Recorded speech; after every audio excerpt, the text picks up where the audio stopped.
قل افغیر اللہ تأمرونی اعبد ایھا الجاہلون، کہہ دو کہ کیا پھر بھی اے جاہلو تم مجھ سے کہتے ہو کہ اللہ کے سوا کسی اور کی عبادت کروں؟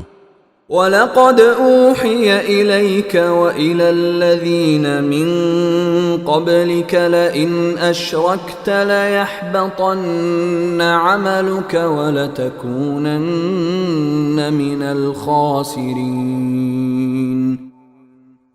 اور یہ حقیقت ہے کہ تم سے اور تم سے پہلے تمام پیغمبروں سے وحی کے ذریعے یہ بات کہہ دی گئی تھی کہ اگر تم نے شرک کا ارتکاب کیا تو تمہارا کیا کرایا سب غارت ہو جائے گا اور تم یقینی طور پر سخت نقصان اٹھانے والوں میں شامل ہو جاؤ گے۔